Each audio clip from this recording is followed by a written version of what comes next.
Hello and welcome to Oxfam English programme. Dear friends, पिछला video आपने देखा होगा और नहीं तो उसे देख लें। हम लोगों ने एसएससी के कंप्लीट सिलेबस डील किए थे और ये कहा था कि अब हम लोग starting from the very beginning see और हम लोग कंप्लीट करेंगे पूरे कंप्लीट सिलेबस को एसएससी और बैंक के। And today I would like to switch on the first chapter that is articles and let's begin. लेकिन उससे पहले क्या आप सब्सक्राइब कर लें हमारे चैनल को, शेयर करें, लाइक करें और कमेंट बॉक्स में आप ज़रूर हमें सजेस्ट करें कि आपको और क्या क्या चाहिए। याद रखें, हम लोग कंप्लीट सिलेबस देखेंगे, that too exclusively free every day without fail. So let's start with articles. So dear friends, let's begin with articles.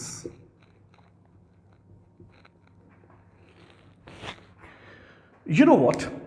आपको पता है कि हम कोई भी वर्ड बोलते हैं तो वो किसी न किसी पार्ट्स ऑफ स्पीच में फॉल करता है। और आपको पता है parts of noun, pronoun, verb, adverb, adjective, preposition, conjunction, interjection etcetera, ये किसी न किसी पार्ट्स ऑफ स्पीच में फॉल करता है। क्या आर्टिकल्स भी किसी पार्ट्स ऑफ स्पीच में फॉल करता है? आप कहेंगे नहीं, पार्ट्स ऑफ स्पीच में आर्टिकल कोई नाम नहीं है।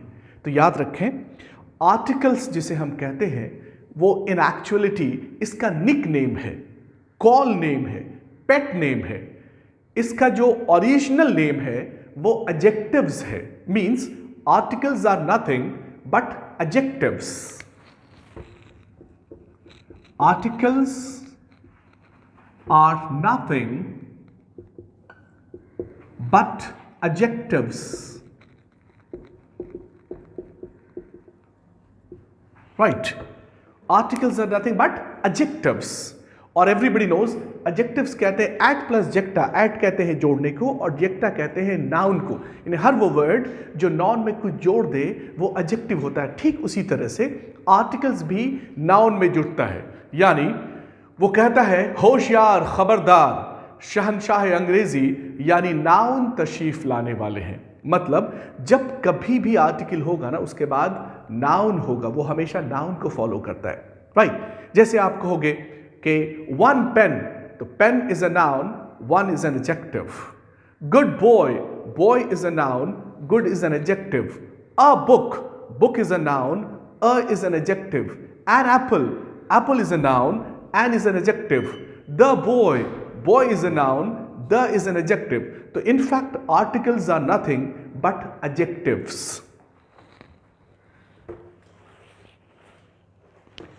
Right? A and अब आपको पता है कि it is of two kinds. One, indefinite articles and the next one is definite articles. Right? और indefinite क्या होगा? A और an, और definite क्या है? The. Right? अब आप ये कहेंगे कि ये A और an indefinite क्यों है और the definite क्यों है? Come on. अगर मैं कहूँ give me a book, आप कोई भी किताब मुझे दे सकते हैं। Right?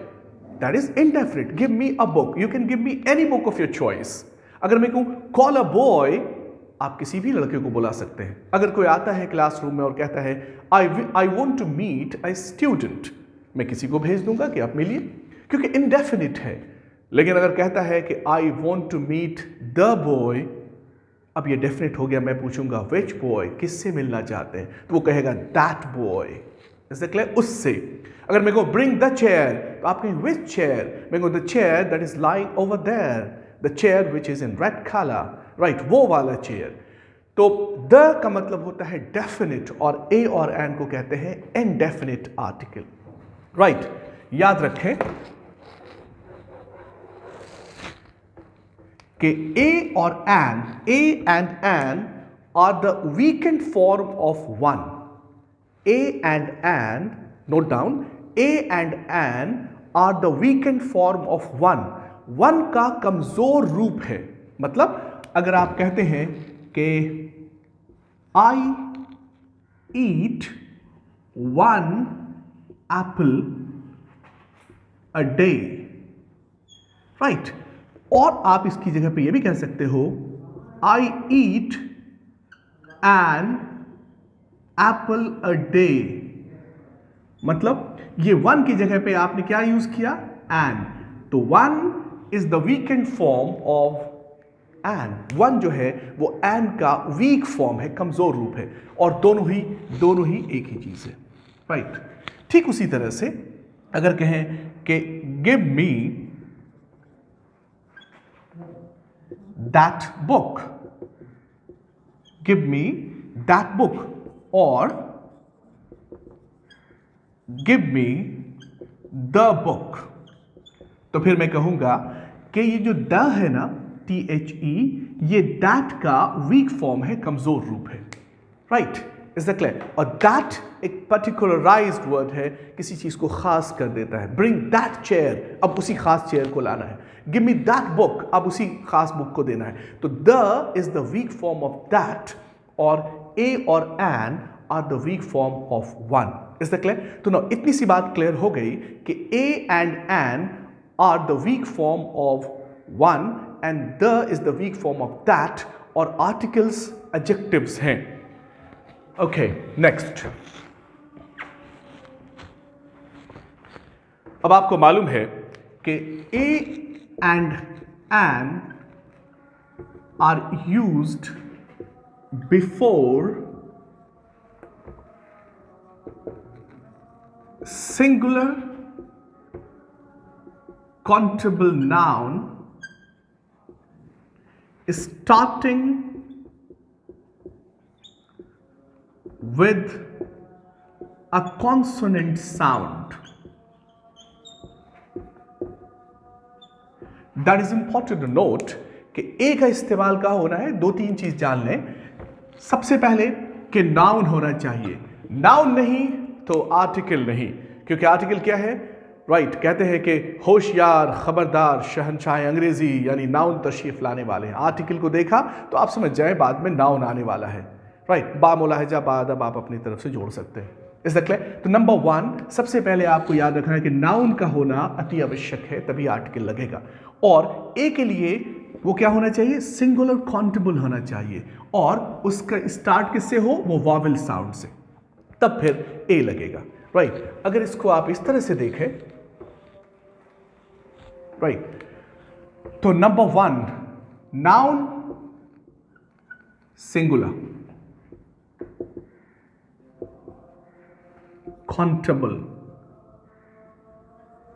और कॉन्सोनेंट साउंड, राइट।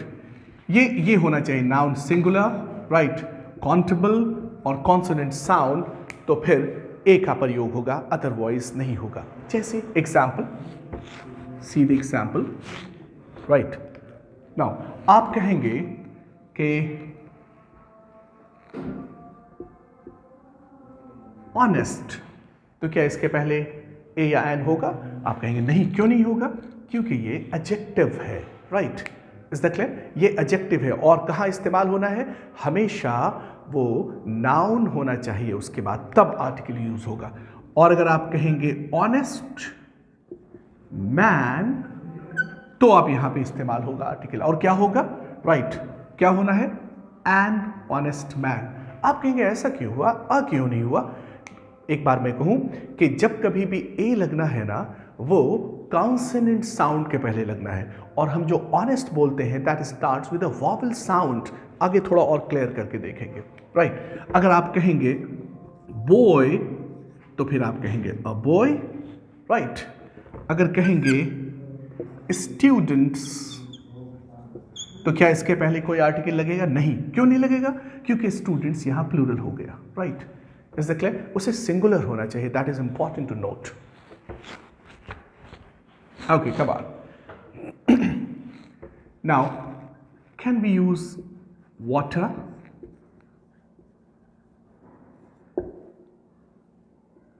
Beauty, क्या इसके पहले कोई आर्टिकल होगा? आप कहेंगे नहीं होगा। क्यों? क्योंकि वाटर अनकाउंटेबल है और ब्यूटी भी अनकाउंटेबल है, राइट। तो ए के लिए सबसे पहली चीज वो क्या होना चाहिए, singular countable noun starting with a consonant sound, that is important to note. Okay, and is used before, an is used before singular countable noun starting with a vowel sound. That is important, right? An is used before a singular countable noun starting with a vowel sound. ए और N दोनों ही singular countable noun के साथ लगेगा। फर्क इतना है कि ए consonant sound के पहले और एन वावल साउंड के पहले, right? This you have to keep in mind, right? आप देखें कि ए यूज होना है कहां? Number 1 singular countable noun or starting with a consonant sound.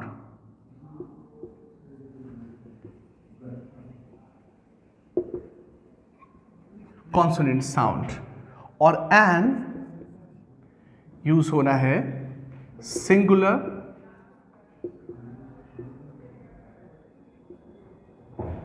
countable noun starting with a vowel sound. So this is the difference कि अगर consonant sound है तो फिर a और अगर vowel sound है तो an, और दोनों ही singular countable noun के पहले इस्तेमाल होना है।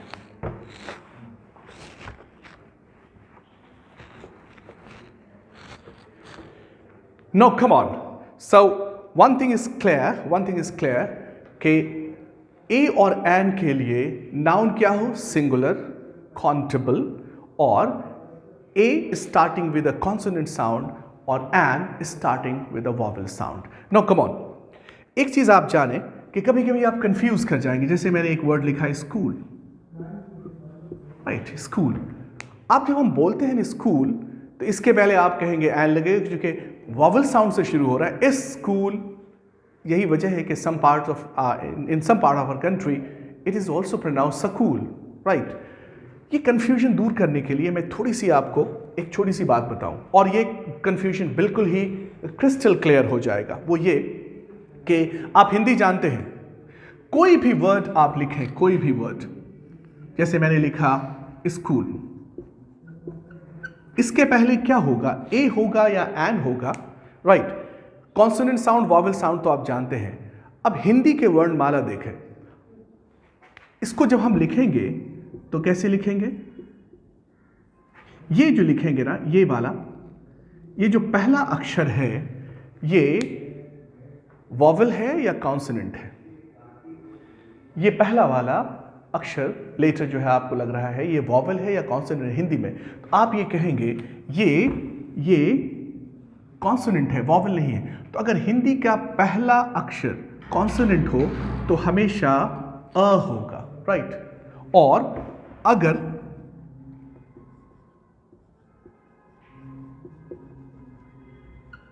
अब आप देखें ऑनेस्ट मैन, इसको लिखेंगे हिंदी में तो ओ, ऑनेस्ट मैन। तो ये जो पहला अक्षर है ये हिंदी का वॉवल है, इसलिए होगा एन। तो आप इसे ऐसे भी देख सकते हो कि किसके पहले ए लगेगा, एन लगेगा। आप हिंदी का पहला अक्षर लिख करके देखो, राइट? अगर वो वॉवल है, हिंदी का अगर वो वॉवल है तो एन लगेगा, और अगर वो हिंदी का कॉन्सोनेंट है तो अ लगेगा। पहला अक्षर आप इस तरह से भी उसे कर सकते हो। जैसे कुछ एग्जाम्पल और देखो,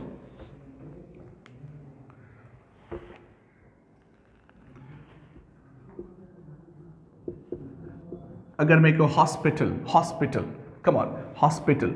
अब यहाँ तो एच है लेकिन हॉस्पिटल ये ऐसे लिखा जाएगा। पहला क्या है? ह, पहला अक्षर ह है और ये हिंदी का कॉन्सोनेंट है इसलिए अ होगा, राइट? लेकिन मैंने लिखा था ऑनेस्ट मैन, यहाँ भी एच है लेकिन यहाँ पे पहला जो लेटर है वो हिंदी का वॉवल है इसलिए एन होगा। That is important to note. अगर आप हिंदी जानते हैं और हिंदी का पहला अक्षर आप देख सकते हैं कि वो कॉन्सोनेंट है या वॉवल है तो भी ये क्लियर होगा। Is the clear? So this is clear कि हमें ए कहाँ यूज करना है, राइट. द फर्स्ट थिंग कि we use a, right, with a before singular countable noun starting with a consonant sound and singular countable noun starting with a vowel sound. That everybody knows. Okay. एक और चीज देखें. अब अगर letters देखेंगे ना, letters, तो देखिए ए, बी, सी, डी, ई, एफ, जी, एच, आई, जे, के, L, M, N, O, P, Q, R, S, T, U, V, W, X, Y, and Z. That is also pronounced Z. Right. A. अब इसको बोल के देखो. An, B, A, C, A, D, A, E, An. F, an, क्योंकि आप देखेंगे F vowel sound से शुरू होगा. G, A, H, an, I, an, J, A, K, A, L, an, M, an, N, an, O, an, P, A, Q, A, R, an, S, A, T, A, U, A, V, A, W, A, X, and Y, A, Z, A. इस sound पे देखें, right. ए अब हिंदी में लिखेंगे तो vowel sound से शुरू होता है, तो एन. बी कॉन्सोनेंट से शुरू होगा, ए. सी कॉन्सोनेंट साउंड से ए. डी कॉन्सोनेंट साउंड से ए. ई कॉन्सोनेंट साउंड से, एंड एफ consonant sound से, and G vowel sound से, H starting with a consonant sound which is why an is used, I starting with a consonant sound which is why an is used, J consonant sound, K consonant sound A is used, L consonant sound an is used, M of course it is a consonant sound, it's L is a vowel sound, and M starting with a vowel sound, and N starting with a vowel sound, and O starting with a vowel sound, and P starting with a consonant sound which is why A is used. Q of course consonant sound A is used. R starting with a vowel sound, and S no starting with the consonant sound, that's why N is used. Sorry, starting with a vowel sound. S starting with a vowel sound which is why N is used. T of course starting with a consonant sound A is used. U starting with a consonant sound which is why A is used. V of course consonant sound V. W consonant sound A. X vowel sound which is why N is used. X starting with a vowel sound, that why N is used. And no, it is Y.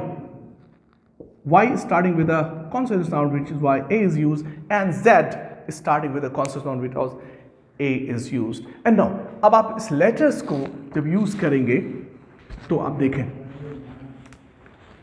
Single letter, अगर आप कहेंगे M L A तो होगा an MLA, SP an SP, MA an MA, लेकिन कहेंगे BA BA, right.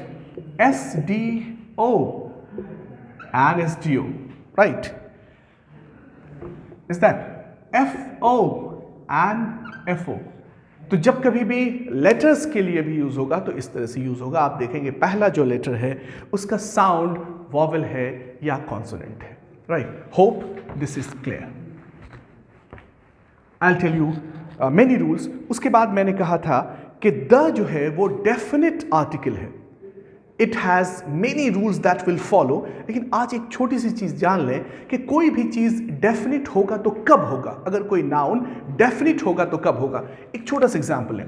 अगर आप कहेंगे आई हैव लॉस्ट पेन.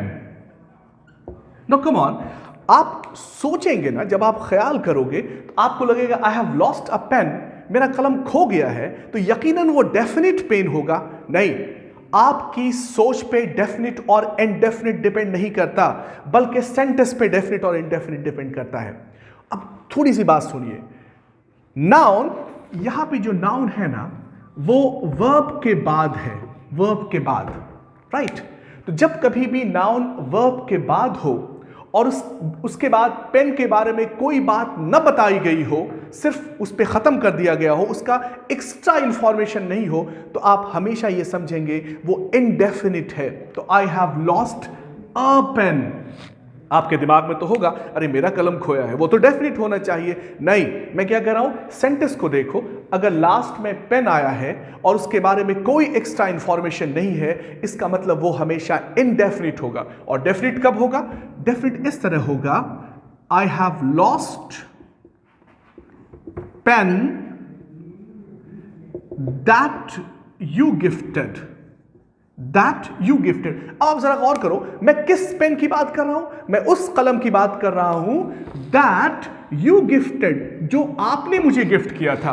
अब इस पेन को ये दैट यू गिफ्टेड, ये तीन वर्ड डेफिनेट बना रहा है और होगा I have lost the pen that you gifted. Are you getting? यानी अगर वर्ब के बाद कोई नाउन आता है और उसके बारे में कोई इंफॉर्मेशन नहीं है तो इनडेफिनिट होगा, और अगर उसके बारे में कोई एक्स्ट्रा इंफॉर्मेशन है तो वो डेफिनिट होगा। तो I have lost a pen, लेकिन I have lost the pen that you gifted. Is that clear? और कुछ एग्जाम्पल देखें।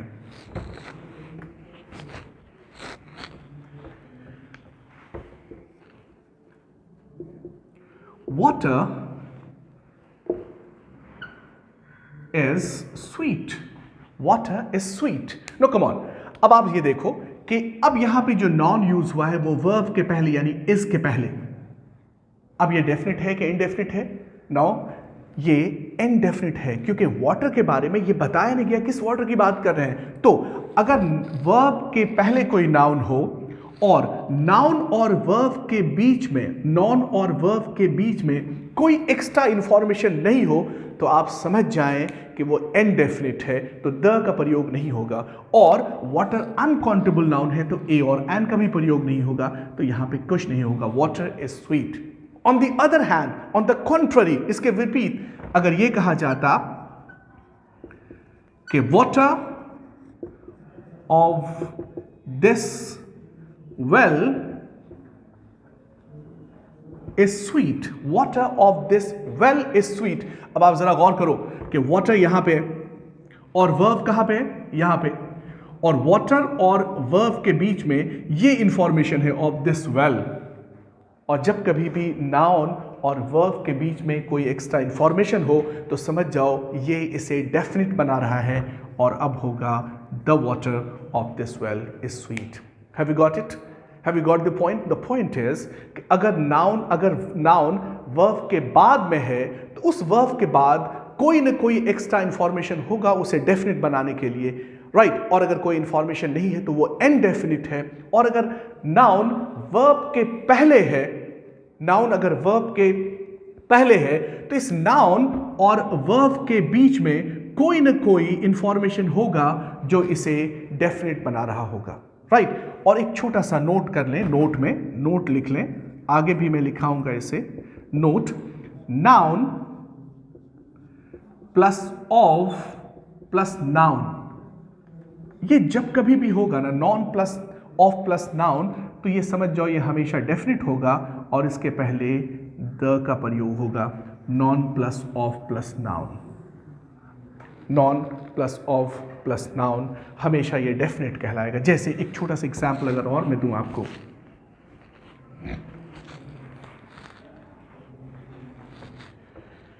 नो लुक, अगर एक छोटा सा एग्जाम्पल मैं आपको दूं कि beauty is to be seen, beauty is to be seen. No come on, अब इस ब्यूटी और इज के बीच में कोई एक्स्ट्रा इंफॉर्मेशन है, आप कहेंगे नहीं कोई एक्स्ट्रा इंफॉर्मेशन नहीं है, नाउन और वर्ब के बीच में कोई एक्स्ट्रा इंफॉर्मेशन नहीं है, इसलिए ये क्या है, डेफिनिट नहीं है, ये इनडेफिनिट है, तो द का प्रयोग नहीं होगा। और जब द का प्रयोग नहीं होगा तो क्या ए और एन का प्रयोग होगा, नहीं। क्यों? क्योंकि ब्यूटी अनकाउंटेबल है, तो यहां क्या होना है, कुछ नहीं होना है। लेकिन जैसे ही आप कहोगे ना ब्यूटी ऑफ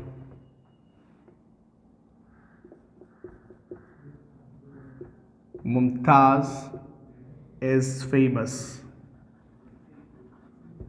राइट। अब आप देखो इस ब्यूटी और मुमताज के बीच में ये beauty plus of plus noun, और दूसरा ये ब्यूटी और वर्ब के बीच में क्या है, of Mumtaz, that's why it makes it particular, और होगा the beauty of Mumtaz is famous. Is that clear guys?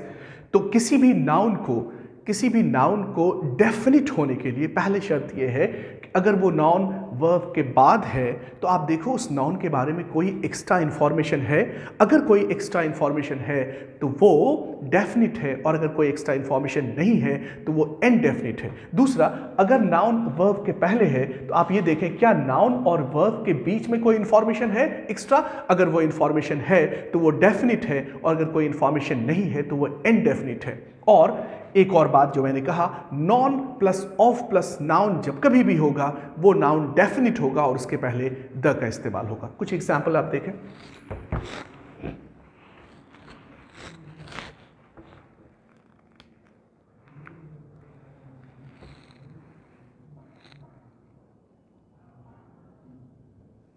Breakfast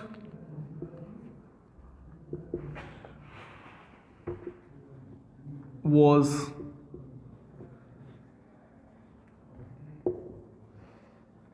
sumptuous, breakfast was sumptuous। No come on, अब ये देखो इस ब्रेकफास्ट और was के बीच में कोई इंफॉर्मेशन है, नहीं है, और अगर कोई इंफॉर्मेशन नहीं है तो इसका मतलब कि ये डेफिनेट नहीं है, और अगर डेफिनेट नहीं है तो इसके पहले द नहीं लगेगा, तो क्या ए और एन लगेगा? नहीं, किसी भी ब्रेकफास्ट, लंच और डिनर के पहले ए और एन नहीं लगता, तो ब्रेकफास्ट वाज सम्पचुअस।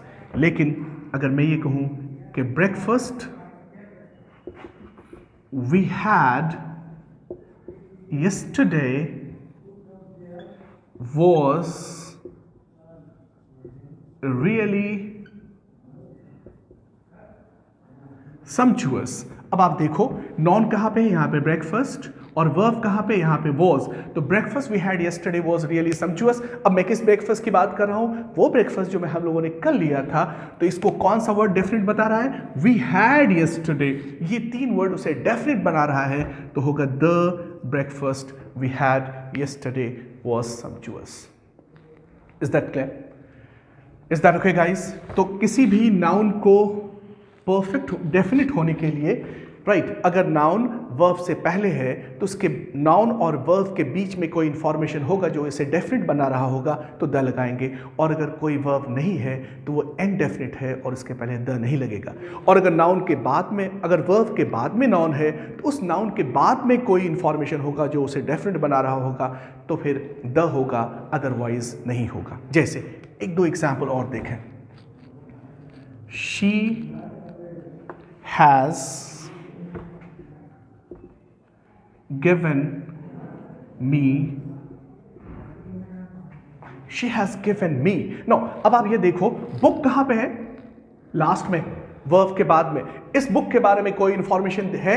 एक्स्ट्रा इंफॉर्मेशन नहीं है, इसलिए डेफिनेट नहीं है, तो she has given me a book, she has given me a book. Is it clear? क्यों? क्योंकि इसके बारे में इंफॉर्मेशन नहीं है, और अगर कोई इंफॉर्मेशन नहीं है तो वो इनडेफिनिट होगा, और इनडेफिनिट होगा तो द नहीं लगेगा। डेफिनिट होने के लिए इसके बाद कोई ना कोई इंफॉर्मेशन होनी चाहिए।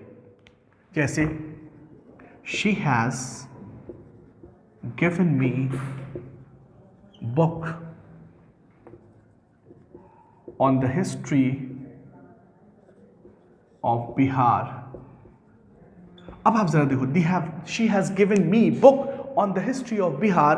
अब इस बुक के बाद ये इंफॉर्मेशन है on the history of Bihar, और ये on the history of Bihar इस किताब को खास किताब बना दे रहा है, इसलिए होगा she has given me the book on the history of Bihar.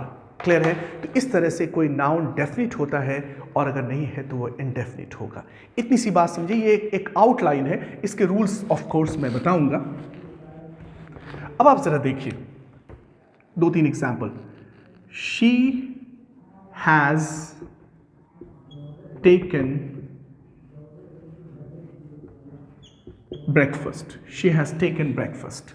No, आपको पता है अभी मैंने कहा था कि ब्रेकफास्ट, लंच, डिनर, सपर के पहले कोई भी आर्टिकल नहीं लगता, राइट? और अगर ये डेफिनेट है तो द लगेगा, लेकिन यहाँ डेफिनेट नहीं है क्योंकि ब्रेकफास्ट के बारे में कोई इंफॉर्मेशन नहीं है। तो शी हैज टेकन ब्रेकफास्ट। अब आप इसे सॉल्व करो। शी हैज टेकन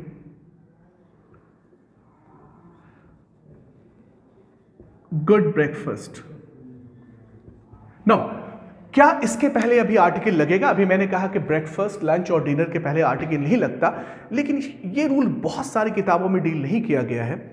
इंग्लिश के जितने भी बड़े बड़े राइटर्स हैं उन्होंने इस रूल को डील किया है। आप लिख लें, नोट कर लें कि अगर ब्रेकफास्ट, लंच या डिनर के पहले एडजेक्टिव आ जाए तो फिर इसके पहले आर्टिकल लगेगा। तो she has taken a good breakfast, she has taken a good breakfast, right? Is the clear? एक और छोटा सा एग्जाम्पल मैं दे दूं, इसे नोट करके नोट लिख लें। नोट में एक छोटी सी बात लिख लें कि if breakfast, lunch, etc. is preceded by an adjective, then article is used. Right अच्छा, प्रीसीड, फॉलोड कहते हैं जब किसी चीज़ के बाद आता है तो फॉलोड कहते हैं, और जब उसके पहले आता है तो प्रीसीड कहते हैं। तो अगर ब्रेकफास्ट, लंच, डिनर के पहले कोई एडजेक्टिव आ जाए तो फिर उसके पहले आर्टिकल लगता है, और अगर एडजेक्टिव नहीं है तो आर्टिकल नहीं लगेगा। डियर फ्रेंड्स, ये स्टार्टिंग वीडियो है आर्टिकल्स पे, राइट? स्टार्टिंग क्लास है आर्टिकल्स पे। हम लोग we would like to wind it up ही ओनली, लेकिन इसके बाद हम लोग इसे और भी देखेंगे। And believe me, I would finish every rule, right? That would be very very helpful for you for your examination. हम लोग एक एक रूल को देखेंगे, और जब हमारा चैप्टर ख़त्म होगा तो उसके बाद हम क्वेश्चंस भी देखेंगे। जैसे अगर हमने आर्टिकल्स ख़त्म किए तो कम से कम 1 या 200 क्वेश्चंस देखेंगे, और मैं आपको उसके PDF भी प्रोवाइड कराऊंगा। Right, so we would like to wind it up here only, and before switching over, please subscribe, like and share. Thank you very much.